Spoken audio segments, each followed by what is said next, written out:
It's MCZX here, and that golden time, best tournament of the summer is here. It's the G1 Climax. But, I know what you're probably thinking. What the hell, man? You've been gone for a while.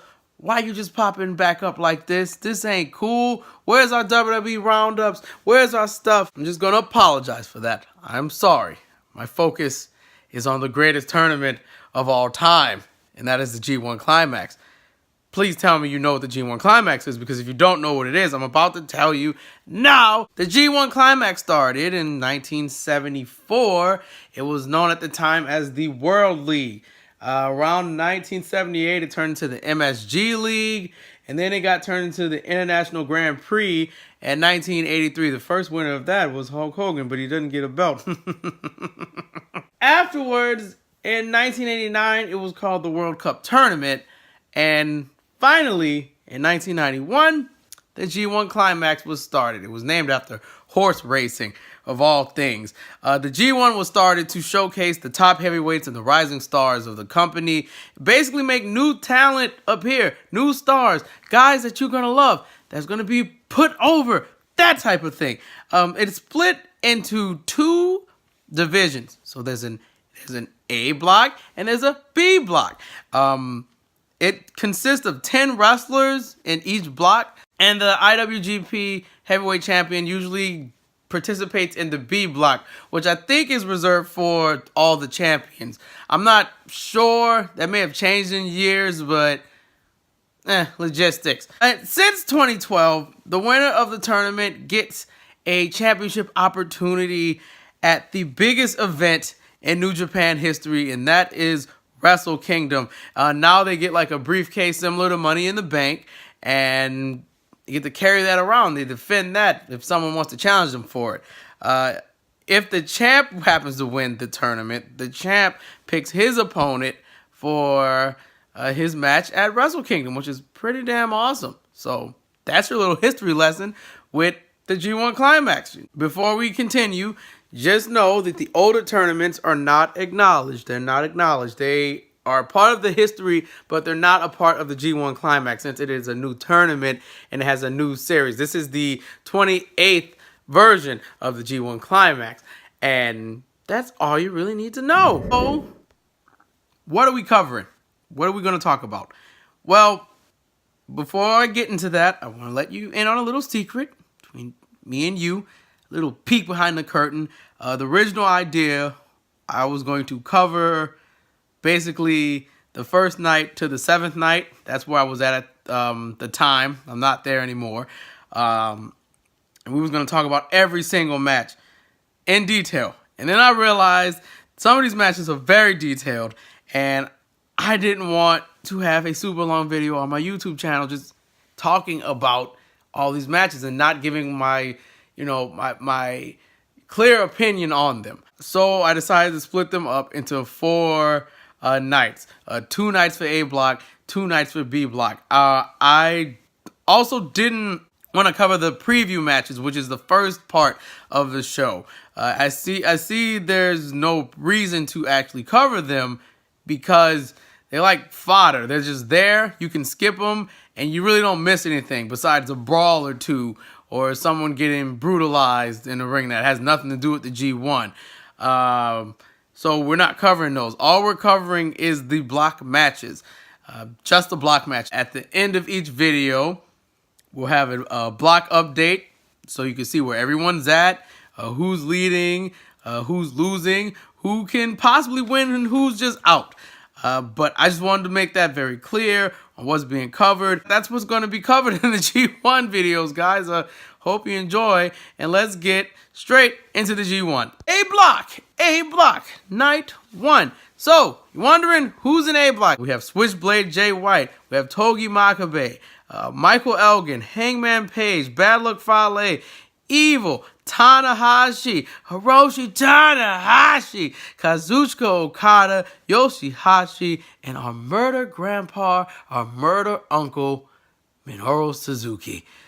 Ooh, A block is looking stacked. Night 1, we had Makabe versus Yoshihashi to start the block matches off. And holy hell, what a freaking match. Just great heart and effort by Yoshihashi. But the effort wasn't good enough to beat Togi Makabe. Makabe wins with the King Kong knee drop. It's just a great opener to start the G1. Bad Luck Fale versus Hangman Page was next. I was surprised Fale allowed the announcer to say his name. Wow. He has a new shirt, by the way. I don't like to swear too much when I'm not angry. But the shirt says, it's a nice shirt. I mean, you should wear it out in public. Wear it to your kid's softball game. I don't know. Fale attacked Hangman before the match started. There was a tope by Hangman, which was sick. Fale threw Hangman over the first 3 rows in the crowd. These are just little highlights of what happened. Freaking Hangman Page clotheslined Bad Luck Fale over the top rope, which blew my mind because that doesn't happen often with Fale. If you've seen Bad Luck Fale, he's a big guy. He's not that big anymore, but he's a big dude. And if you knock him over the top rope, you got some power in your arms. If you didn't see the G1 special in San Francisco, Bullet Club OG is a thing now, and they came and interfered in the match. I said Tongaloa stank for doing what he did. And then ho-ass Tama Tonga came out and attacked Hangman Page. And the match got thrown out. And this doesn't happen often in G1 where matches get thrown out through the DQ. But it's going to happen a lot in this one. Hangman wins, gets his first 2 points. And Fale was about to hang Page. But Bushi, Chase Owens, and Kenny Omega make the save. Very interesting match. I was Fale. I would be pissed off that I lost because of this Bullet Club bullshit.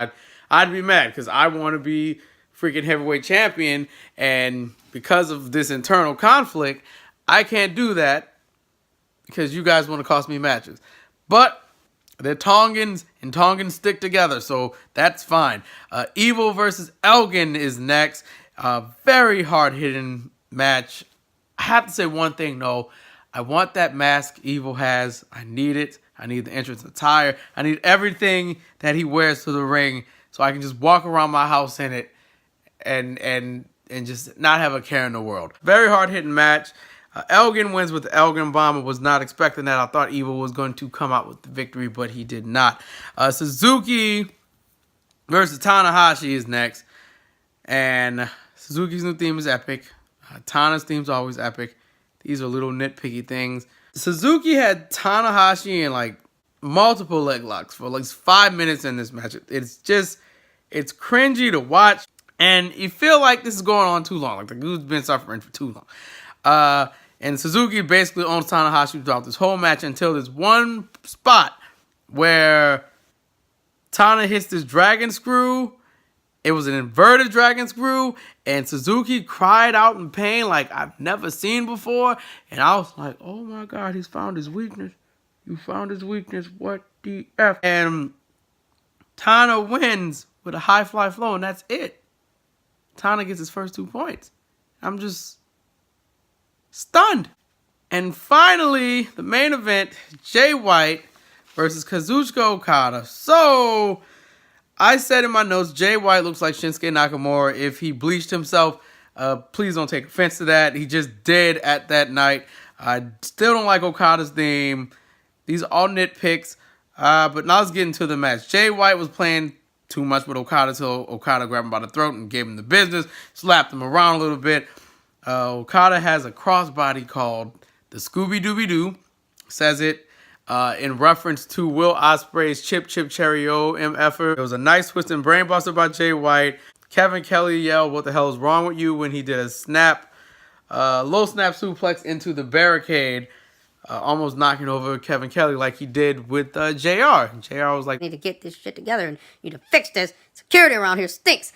There was a drop kick to the chair by Okada. That was nasty. Getting to the end of the match. Jay White is out of it, and Okada's going for the Rainmaker. You know how he always swings him around. Well, Jay White's hand hits Red Shoes, and it looked intentional, but it could have been a mistake. But Jay White hits a low blow, which confirms he is Bleach Nakamura. 25 minutes passed, by the way, and there's 5 minutes left. Hits Okada with a chair shot to the head and hits the Blade Runner to defeat Okada. What the hell? The shock was real. I could not believe it. I was just confused because he's Okada, and yeah, he may have just lost his IWGP Heavyweight Championship, but he's freaking Okada at the end of the day. He shouldn't be losing to Jay White, but he did. And that was it. And Jay White's closing argument was,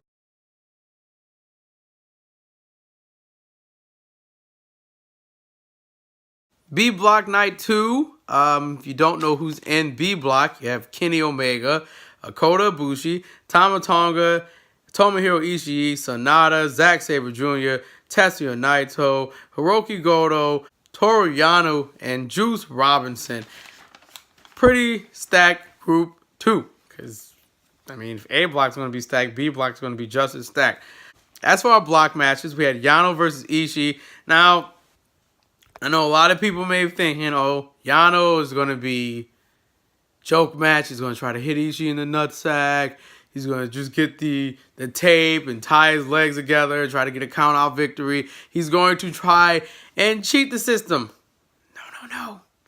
No. Yano has abstained from cheating. He says he's going to win his matches with honor. Part of that's true, though. But Yano was about that action during this match with Ishii. There was no funny business. He got into a striking match with freaking Ishii. I didn't see that happening, but he did it.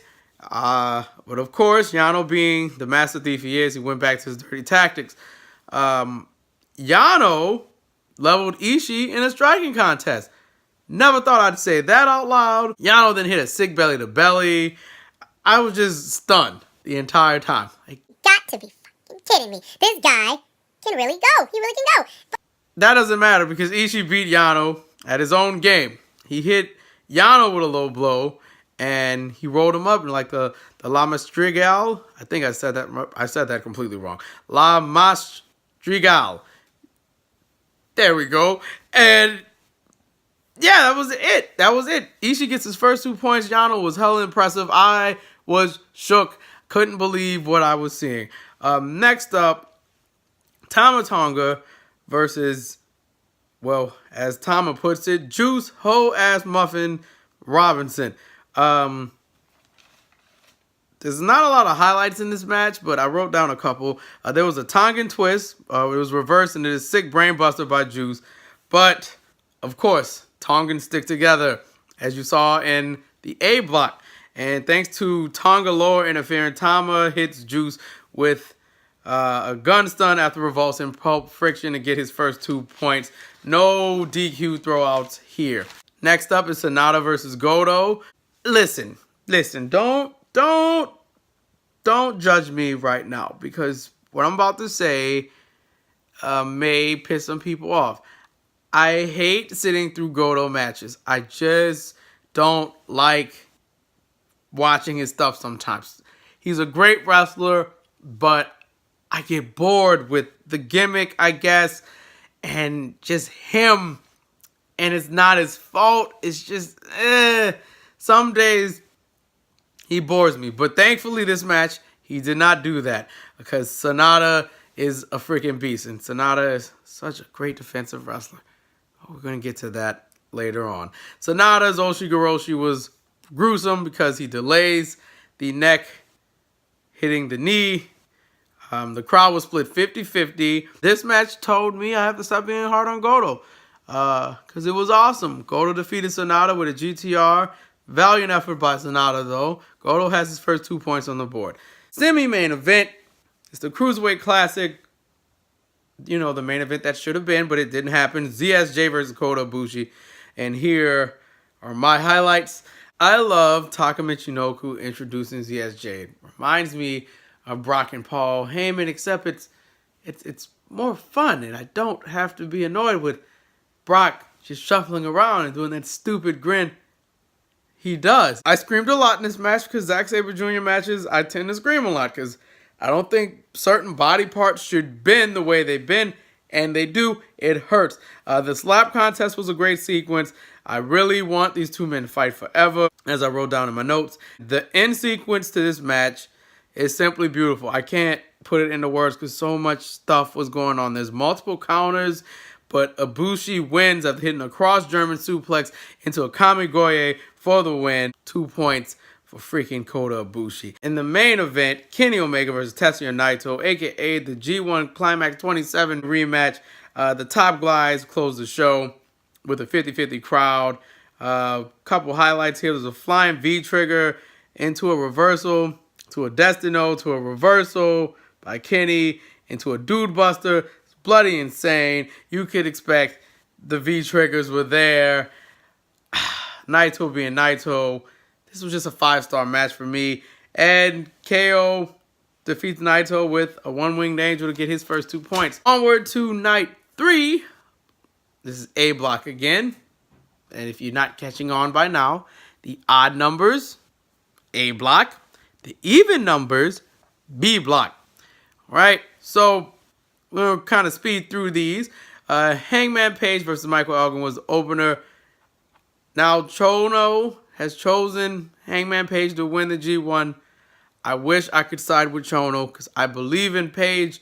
I believe he could win the G1, but it's not his time yet. But damn it, he is going to prove why he should be a main event talent and why you should put your money on Hangman Page. He's freaking over as far as I'm concerned. And in this match, he was over, especially towards the end of the match. Elgin hits a 4-kick combo, and it was bloody sick. It was a step enziguri to a mafia kick to a super kick to another step enziguri. I don't know how Elgin does these things. And this led to Elgin defeating Page again with a Tiger Bomb into an Elgin Bomb. Elgin now has 4 points, and it was, Jesus Christ. One day Hangman Page is going to beat Michael Elgin. I just don't know when, because Elgin has defeated Page every time they've met up together, especially in Ring of Honor. But yeah, awesome match to start night 3. Yoshihashi versus Evil was next. Not a lot of highlights here, because it's Yoshihashi, and it's not really a diss to Yoshihashi. It's more like, Evil picks up 2 points, defeating Yoshihashi with Everything is Evil's. Great effort by Yoshihashi, as always. But effort is not translating into wins. And it would be nice if Yoshihashi could win some matches. Just saying. Makabe versus Suzuki. Makabe with 2 points. Suzuki with no points. I honestly thought Suzuki had this one, but I was mistaken. It started off hot with a striking contest, and another highlight was the chair fight. The ref got slammed twice for trying to stop Suzuki and Makabe. But Makabe wins after hitting a King Kong knee drop, leaving Suzuki at 0 and Makabe at 4 points. Unbelievable. Bad Luck Fale has 0 points. Okada has 0 points. As for the highlights in this match, the things I liked were the head slap in the beginning of the match. Okada just walked up to him and slapped him on the head and ran away. But, you know, Tongans are here, and he eventually ran into Tonga. Loa got hit for it, and the match continued. Of course, Tama Tonga runs in, he hits a gun stun on Okada, and then Bad Luck Fale picks up 2 points by defeating Okada clean with the Bad Luck Fall. I don't know what the hell Gato was doing because he was out there and he could have helped, but he didn't do anything. And it just makes no sense to be there if you're not going to help me. I'm just saying. Then we have Hiroshi Tanahashi versus Switchblade Jay White. They're both at 2 points. It's the main event. Here's the highlights I liked. Jay White has a deadlift German in this match. Just wow. He hit his hatch suplexes. Nasty. There was a low blow party by Jay White. Jay hit one and Tana hit one. So they're even. Now, here's the finish to the match. So Jay grabs Red Shoes and throws him into the turnbuckle, crotching Tanahashi because Tanahashi was about to do the high fly flow. He hits him with a chair, and then he hits a Blade Runner. 2 points added to Jay White.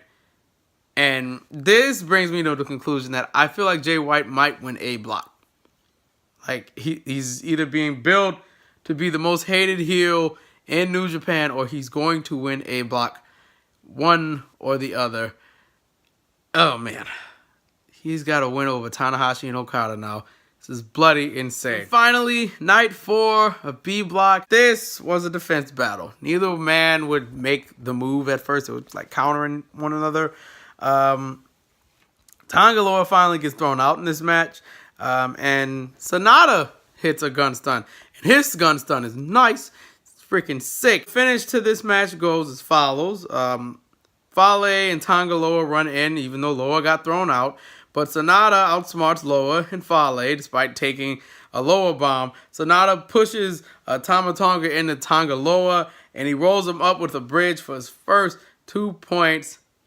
Gotta love the defensive wrestlers. They know how to get Zack Sabre Jr. versus Toru Yano, both at 0 points.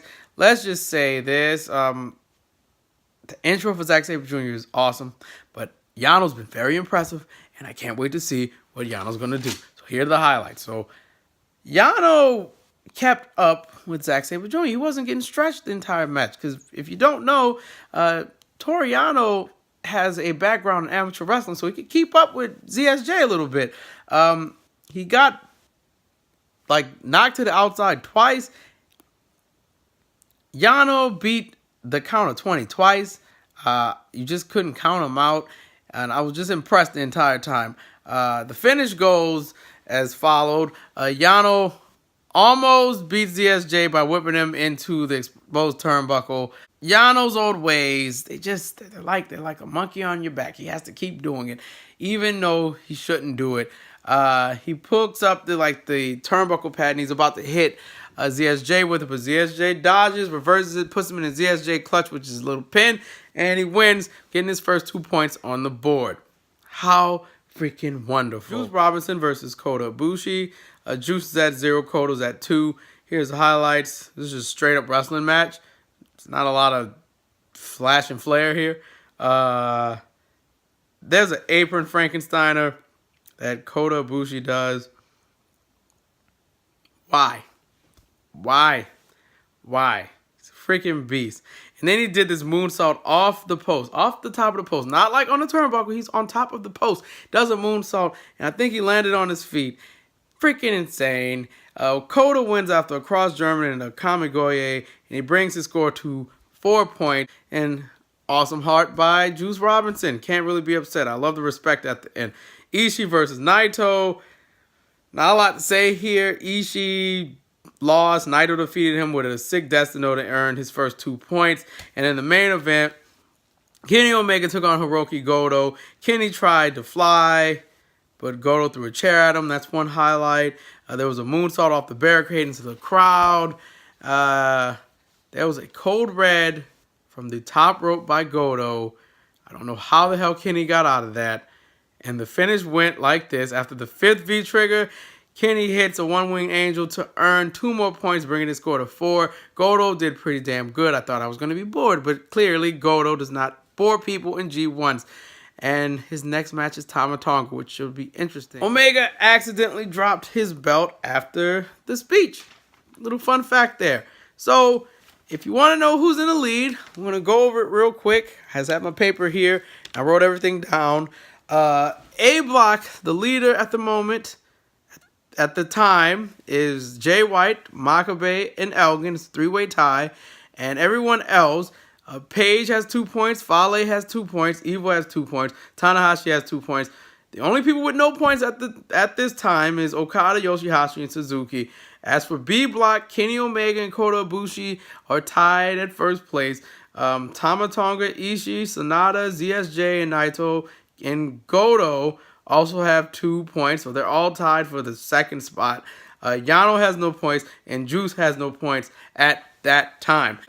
That is the end of the video for nights 1 through 4. I hope you guys enjoyed it. I will see you guys for nights 5 through 8. I'm MCZX, and keep enjoying the G1 Climax while it lasts. Oh, it's so good. So freaking